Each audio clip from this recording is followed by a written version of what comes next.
But if they're going to be speaking, I don't want to take too much, you know. Yeah. But what's like, should I stand there for a second? It's a little dark, and then it's casting shadows just one way. Yeah. Hold on. I'll turn the other one on and just make it a little bit.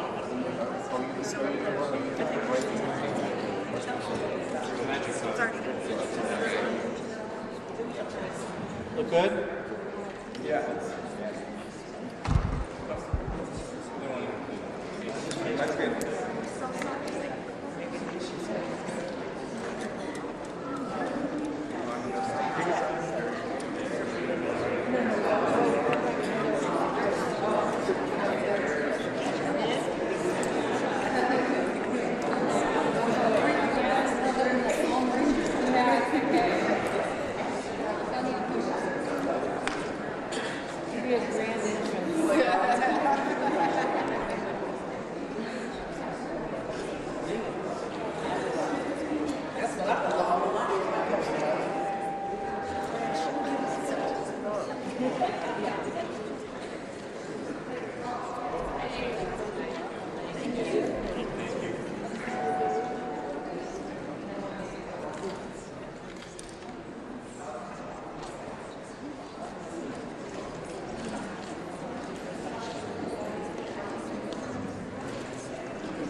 Everybody wants to do it. Okay, everybody, let's all give them a real group hug together.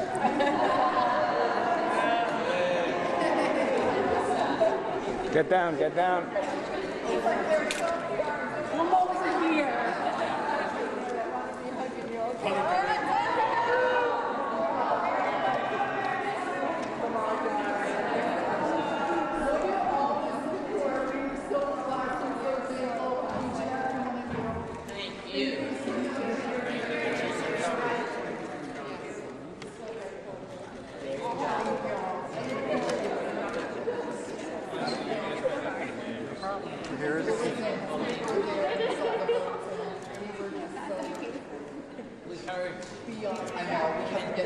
We got yelled at. We got yelled at. It was working. We don't pay. We get yelled at. No way. Good job. Did you hear that? It was the irony of being told to be quiet. Okay.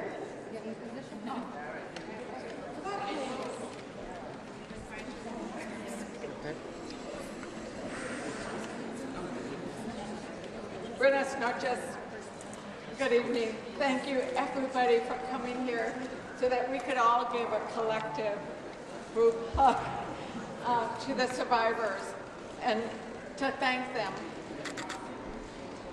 To thank them for the courage that they had. Because tonight, or today, the House voted to pass the Epstein Transparency Act, but all we did was vote. It was the women survivors who are here with us tonight who passed this bill because it was their bravery, it was their pain, and it was their light that shone through the darkness that passed this bill today. The Democratic Women's Caucus and Republican women met with the survivors today, and we met when they were here last in September. And I remember back then you told us that Epstein told you that he had the government and he had the banks, and you had no power. What you have shown the nation today is that you have a voice and you have a power and you have the light. And we know that you have done that on behalf of not just yourselves, but you've done that on the thousands who could not be here today.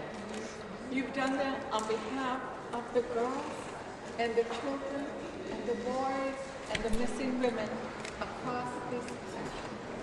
Because anytime any girl or woman or boy is abused or trafficked or raped, we must all speak up. I come from New Mexico, and my district has the Soto Ranch.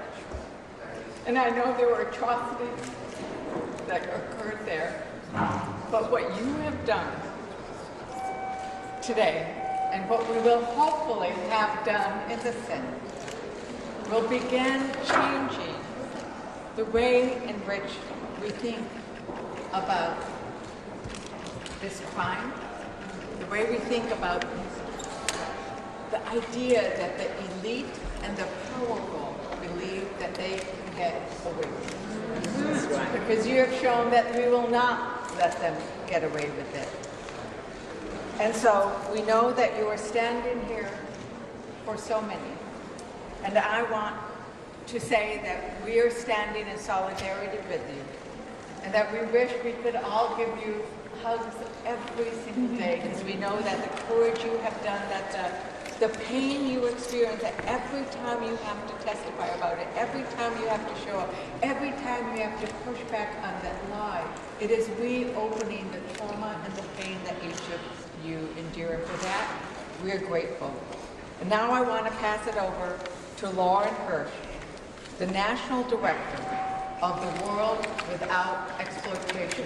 And let us each hope that we get a world without exploitation.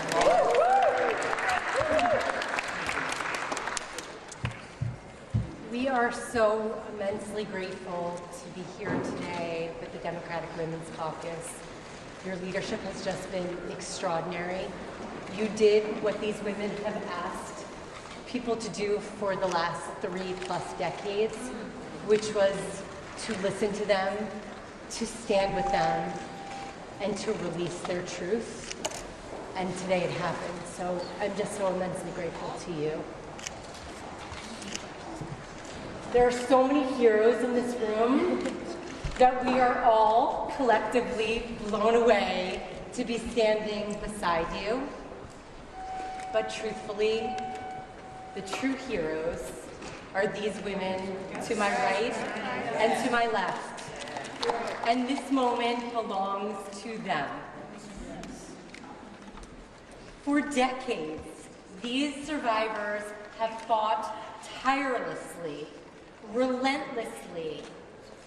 So many people told them this will never happen. This is impossible. This is completely out of reach.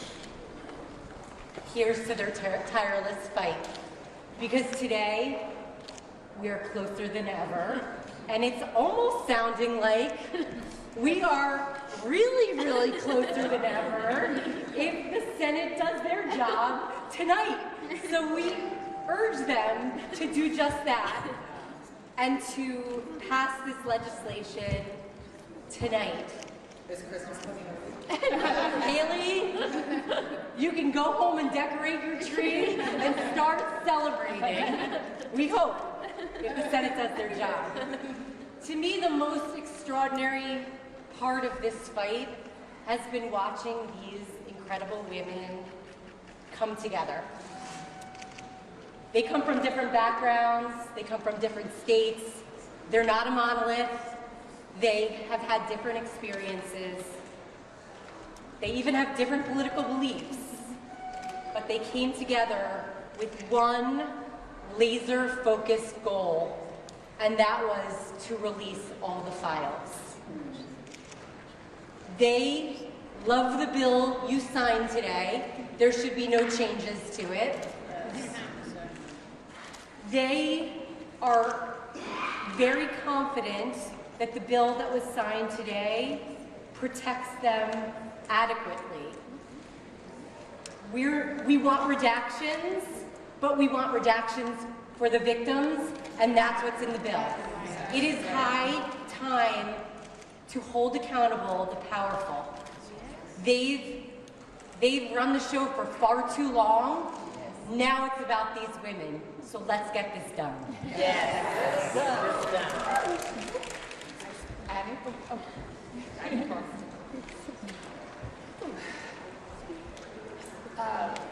I think it was about, well, not even a week ago maybe, that I was sitting in a TV studio hearing some men talk about what this next legislative process entailed and how it was really incredibly unlikely that we would ever make it to pass this point. Maybe we get the votes we needed in the House. And so I just think that the fact that we are here with a nearly unanimous vote today says so much, and that we are really about the power of people coming together and the power of women coming together. So I want to also express my gratitude to all the people standing here behind us, that we have not been heard for so long, and I think the power of being heard and being recognized and being validated is incredibly healing. So thank you so much. Yes.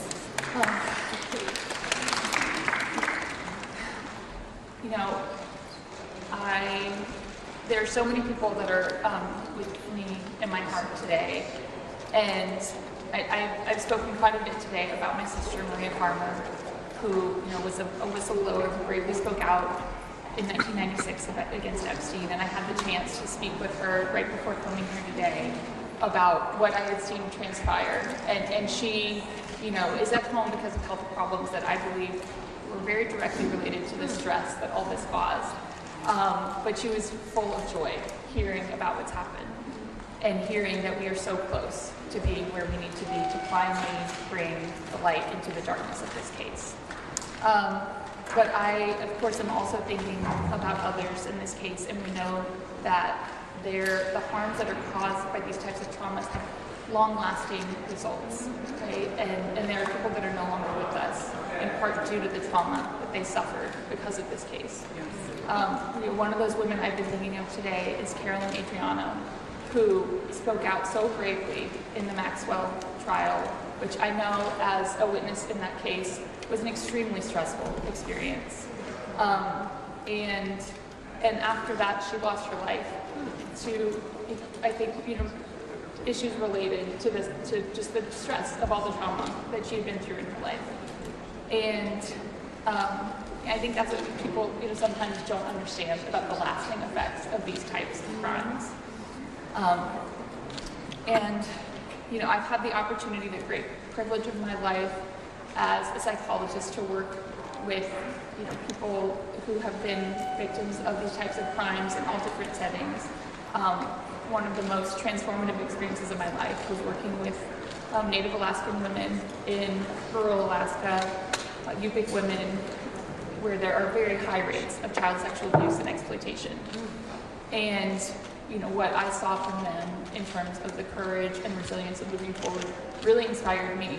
Long before I had ever spoken out in this case, right? And since then, doing therapy with women, I've seen so much of how the long-lasting impacts of these things. And so I am thinking about so many women as I am here today. And most of all, I'm thinking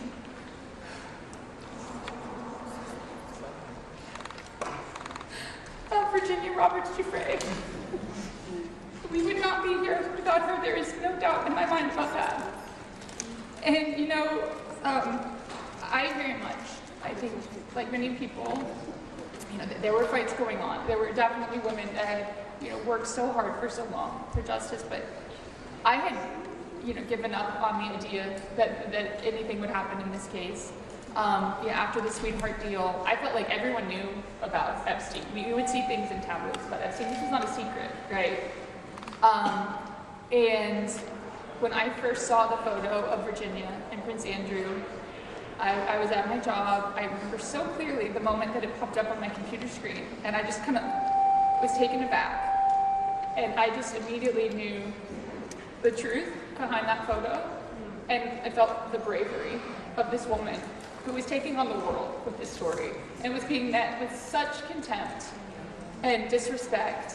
And, you know, at a time before the Me Too movement, when there was such this kind of attitude of disregard for people that spoke out in this way.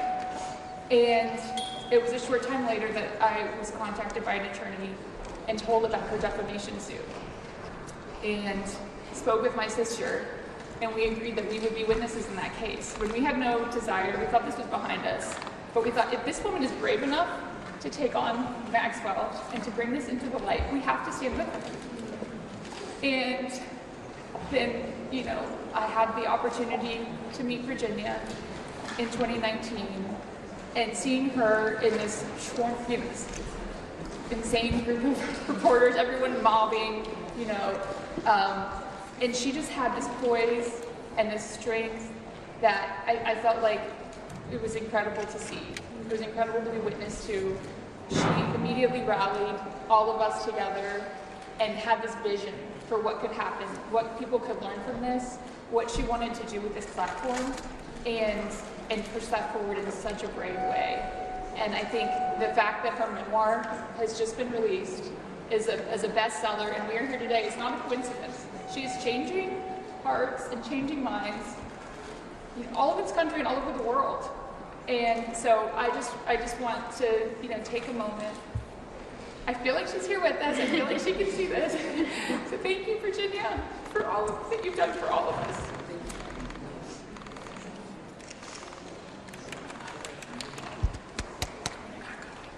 So, as we said, we want to recognize and ask the women who have joined us today to share with us their names, because you are the ones who accomplished what has been done today.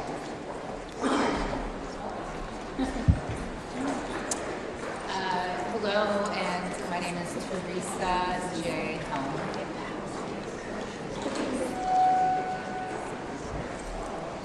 Hello, my name is Wendy Avis. That's my maiden name, but I go by Pisante, so I'm Wendy Pisante. My name is Jenna Lisa Jones. My name is Mara Bloom McGee.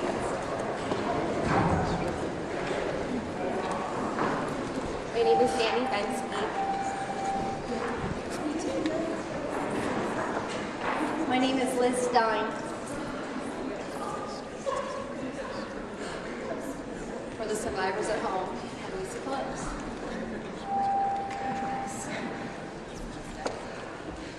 I'm Marina Lucerdo.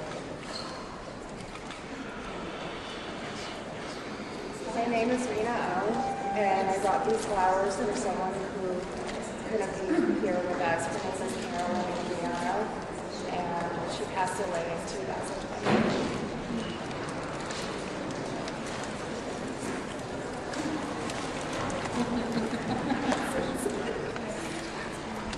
And as many of us who are looking at our phones know, that the Senate has passed the bill on a unanimous.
In what sense? What did I do to you? Why are you calling me? Because I know how you've been to that hospital. And they knew they were saying no, and they couldn't. They couldn't. So I hope Max won that award too. I hope she's good.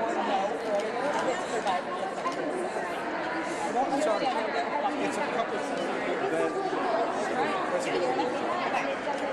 I mean, do you have a rational exchange with anything, or is it just... he deals with the He doesn't really want it. everyone's allowed to say anything and all they want to do is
to Lydia Mahoney with Paris French magazine following the case day one.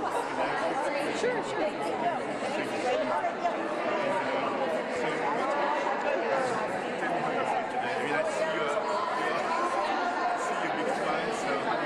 Yeah, I mean, I'm elated.